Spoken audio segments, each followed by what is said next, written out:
You're already clapping. You're already clapping. Ladies and gentlemen, please put your hands together for Houston's own internationally acclaimed two-time author and motivational speaker extraordinaire.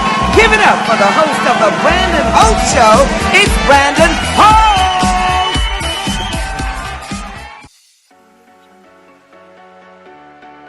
Hey, this is Carlton Holt, the former coach of the Southwestern Christian College of Mighty Rams from 1973 to 1977. Watch me hear the rest of the story at 7 o'clock on the Brandon Holt Show. Hey, this is Coach Herb Evans, coach of the Mighty Rams from 1988 to 2016. Watch me on the Brandon Holt Show at 7 p.m. Hey everyone, this is DeMarco Owens, the current coach here at Southwestern Christian College. I want to give a great shout out to the Brandon Holt Show. Catch us Tuesday, 7 p.m. Hey, this is Brandon Holt, host of the Brandon Holt Show, ex-point guard, shooting guard, Southwestern Christian College. Make sure you tune in Tuesday night, 7 p.m. Central Standard Time on the Brandon Holt Show.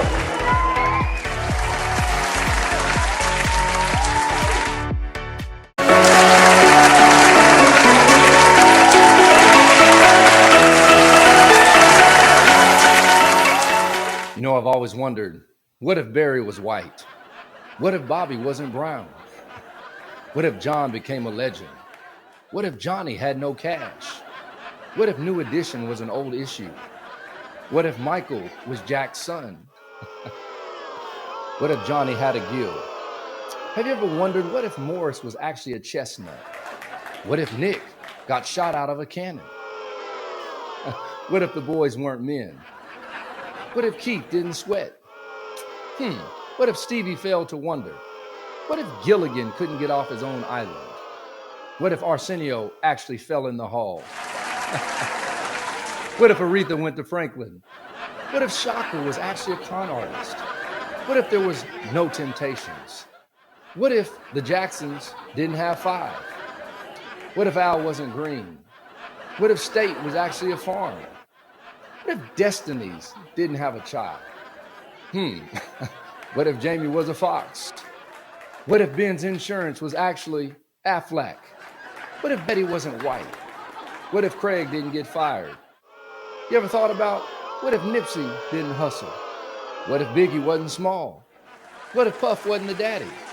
What if Al B, he wasn't sure? What if Earth had no wind and fire? What if Salt and Pepper couldn't push it? What if Denzel actually moved to Washington? What if Buster couldn't rhyme? What if KC didn't know JoJo? What if the Jordans had no air? What if Gladys actually spent the night? What if Dre wasn't a doctor?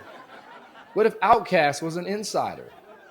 What if Toy is the story? What if Robin was from the hood? What if family didn't have $1? Hey everybody, welcome to episode 38 of the Brandon Holt Show. This is your host, B. Holt. So glad you're here tuning in tonight. We have a very special episode. I went to Terrell, Texas and had a special exclusive conversation with the coaches of Southwestern Christian College, historically black university in Terrell, Texas, with Coach Carlton Holt, with Coach Herb Evans, Coach DeMarco Owens.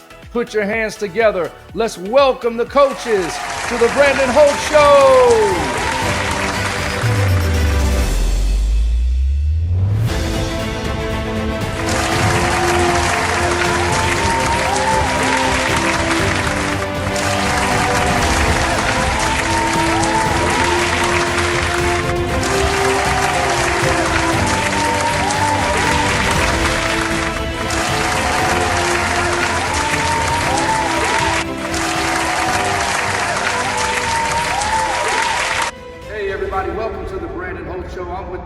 Basketball coaches of Southwestern Christian College in Terrell, Texas, Carlton Holt, Coach Herb Evans, and Coach DeMarco Owens. We're out here chopping it up in Terrell. Hey, coaches, I just want to know who has the best jump shot in the group?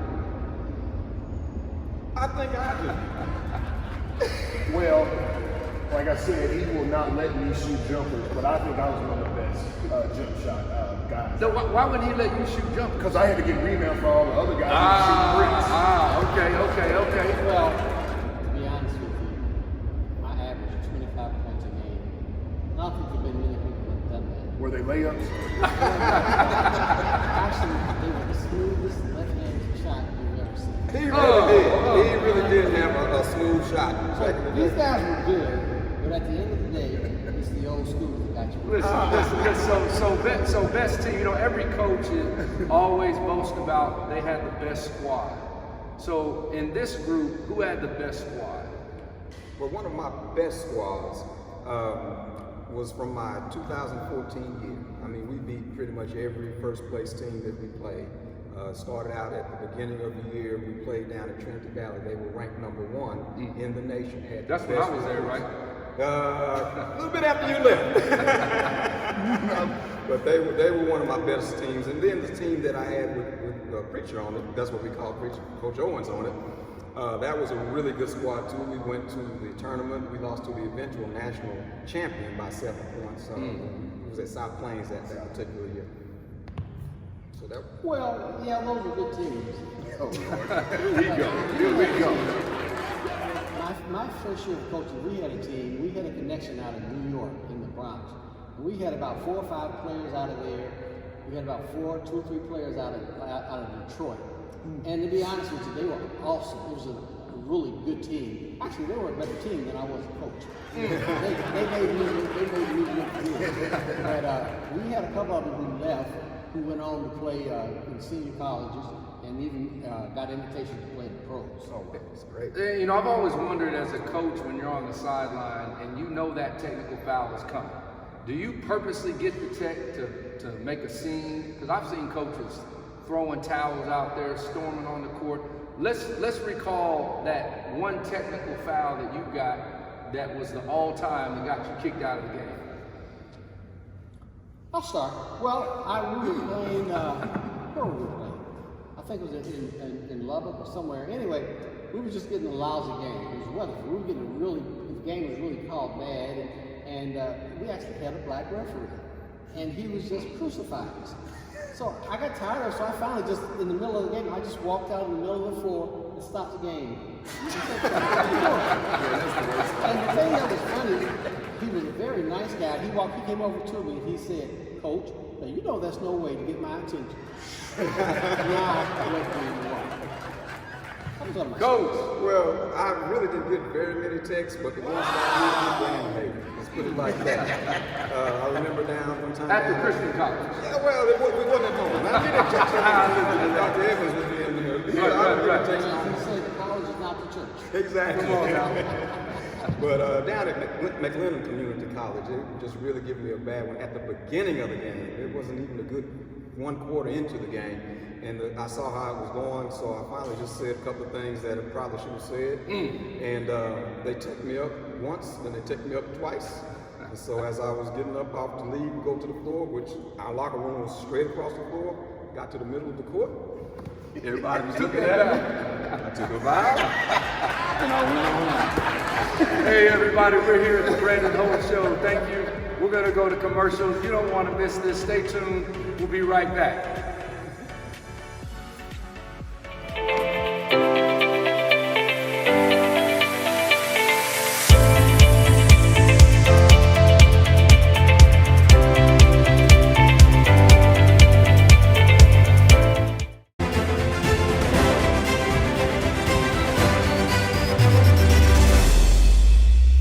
Hey everybody, we're back with the Brandon Holt Show. So coaches, how is Southwestern basketball with such a rich history, how has it impacted your lives as a head coach? Well, first of all, as a coach, as a player, when I came back in 1998, 99, I came from a very bad place. You know, I was in trouble and everything, and people know me here as Preacher, but they didn't know me from the streets of Indianapolis. This place saved my life, and this man right here gave me an opportunity. He already had a squad. I went to him and asked him for a tryout, and he, I knew my skills were pretty good. I wasn't worried about that part. I was waiting for him to say yes. And so he allowed me to be a part of his squad, and it changed the course of my life because my life was on a crash course. This man right here gave me the opportunity, and this has become the platform. After I left here, I was able to play in a little semi-pro ball, and then when I did, I went on and started coaching, and had a great career coaching, and now I'm back in the same place that purported me from where I was. So what was invested in you, you're now invested in other people. Yes, so you're passing the torch now.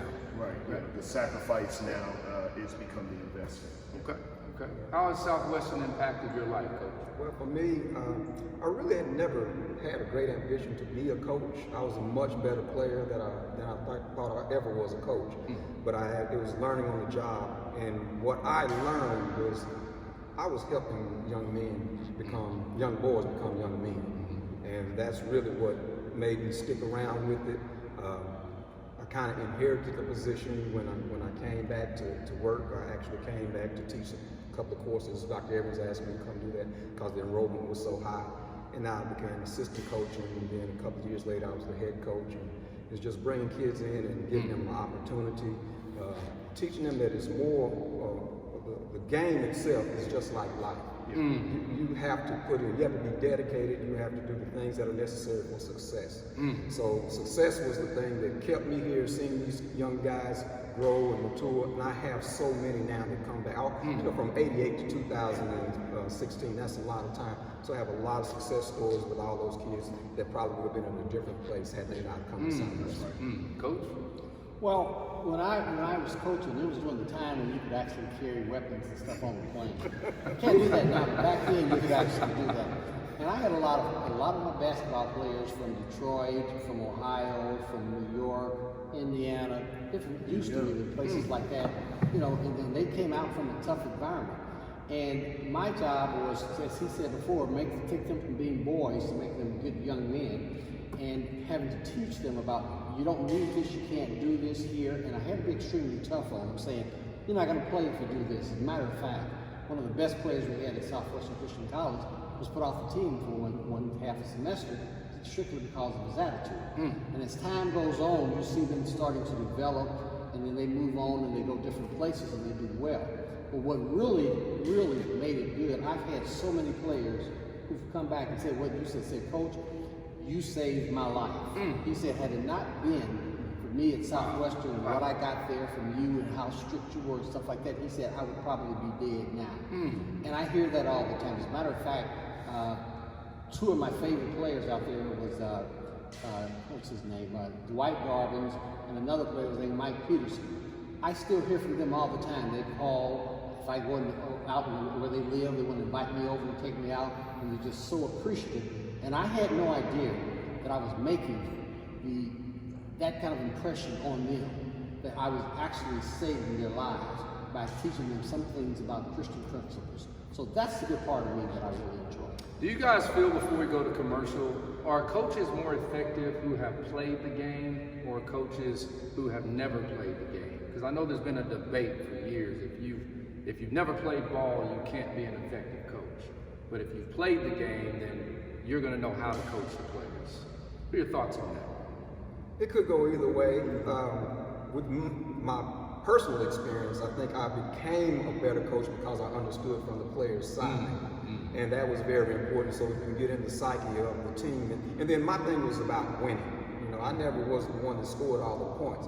I was the point guard. I had to earn it, just like I did in high school. I had to earn it when I came here. Even though my father was the president here, Coach wasn't really recruiting me.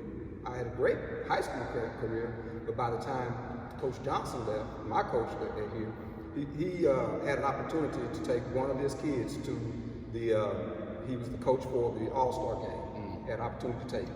Had 3 kids that scored way more than me. He said, if I can't bring my point guard, I'm not coming. So that let me know, the impact that I guess I made on the team just by that. And I carried that with me as I went through and did the coach, and I learned that from him. Great thought. Hey everybody, we're gonna go to the commercial. We'll be right back. Stay tuned. We gotta pay those bills.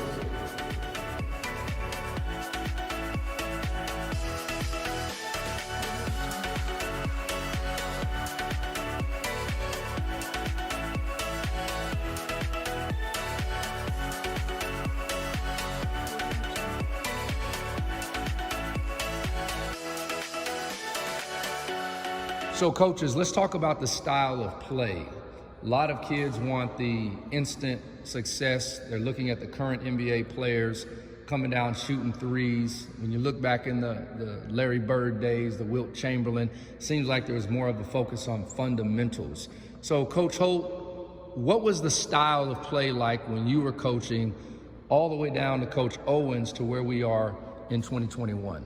Well, unfortunately, you're dating me now because there's no such thing as a three-point line when I was coaching. And that's okay. I mean, it is what it is. But the game has evolved to that where the three-point play, and you get the Stephen Currys and Allen Iverson and stuff like that. But everybody can't be there. Very few people can really be there. And so we worked on fundamentals a lot. And we also, what I used to tell my players, and I used to tell my grandkids, and even my kids as well, is that if you can develop your game within 10 to 15 feet right in here, you can make a living. You can make a great living right in there, because that's where the game is really played. Yeah, you're going to get the three-pointers and things of that nature, and going between your legs and whatever, but I tell somebody, anytime somebody's going behind their back, they're not going forward. You got to go forward. So you can sit there and do all the different things like that you want, but the game is over there, and you got to move forward. So I tell them, if somebody's doing that, you just kind of back up and let them do it, and then you play defense when they come. Yeah, kind of in my day coming up, it was beginning to change too. Less fundamental drills all the time, and then more athleticism started to take over. You know, you got, in my day, you have maybe 2 or 3 people dunking the ball regularly, or maybe 2 or 3. But nowadays, every person on the team is has hops and is jumping about the gym. So it has changed over, along with the ball handling. The refs are letting players nowadays get over with a lot of things that would have been called a carry back in our day. If you look at some of the older films, that you will see they're patting on the ball like that. But now when Iverson came in, like you said before, there was that killer crossover when he crossed Jordan over, when the kids see that, and they all want to do that. And now they're looking at Steph Curry, like you said, coming down, pulling up from near half court, but he's hitting. They don't understand the work that's going on behind that to create those. So I don't fault what they're seeing, but I do fault when they don't want to work on fundamentals. But like I see online now, or whether it's on YouTube, there are a lot of fundamentals that we weren't doing that they have the freedom to do, and now they're incorporating that into their games. And just to piggyback on what Coach Herb is saying, I believe there has to be a creative balance. Yes, I like that you want to do all the crossovers and everything, but in order to do the crossover, in order to do the Steph Curry, you have to start with the basics, which is the fundamentals. I tell young men, even my team today, I tell them all the time, hey, quit watching the NBA during the season. Learn to watch collegiate basketball, because those guys are showing you how to truly play the game. The NBA, what it's doing is just teaching you how to make money. That's an entertainment, but the NCAA and the NJCAA, what they're teaching you are the fundamentals. And so I say to young men, hey, make sure you are trying your best to get your fundamentals, but at the same time, hey, go ahead and add some spice to it. It's just like when I eat food, yeah, it's there. My wife will cook something, but I'm gonna add a little more salt to it and everything. So I tell, hey, have the food, have the basic, have the foundation, but then make sure you add a little salt to it.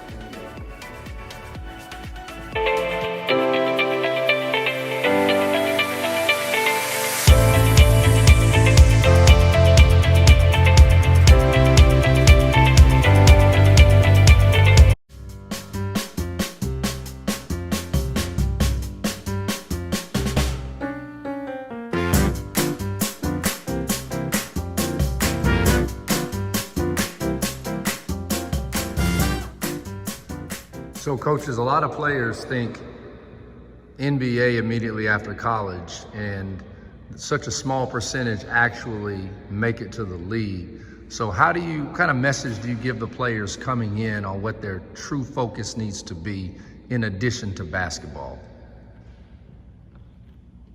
Well, for one, I remember telling my sons, there are only maybe 300 players in the NBA. And yes, I would love for you to go and be one of those players. But you've got 300 positions, and probably 240 of them, or 50 of them, are going to be there the next year. So you got 50 players, 50 spots out here, and there's probably 5 million kids who want that particular spot. Yeah, I tell you to go ahead and try for it, but make sure you've got something in your bag in case you don't get there. Right. Make sure you get your degree, make sure you get your education, and make sure there's something after basketball, because we all can't make it. Right. Exactly. And as DeMarco knows, I'm always got a good quote to help stick in kids and, well, young men's minds now. And the one I want to say now is success never happens by accident. It's a product of hard work and determination. What we're doing on this court is preparing you for what you're going to come up against in life.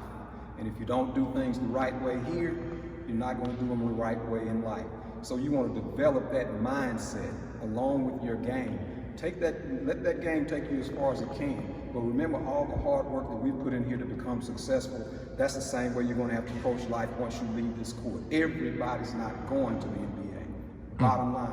So you have to know what is that you can do to take care of yourself and your family going ahead. Just use these lessons that you learn here on this court and apply them to your life. I tell all my young men they're all going to the NBA. They might have to purchase tickets, but they're going. I tell them all they're going to the NBA. But some of you gonna have to purchase tickets, and some of you might not have to. But at the same time, I tell them always have options. As a man, you have to understand you have to have options. Plan A, B, C, D, and E. And so I tell them, okay, I'm glad that your aspirations are to make the NBA, but what if? What's your next plan? Exactly. Well, I don't know. See, I don't know is not an option. Exactly. So you have to go ahead and prepare for the next thing in life.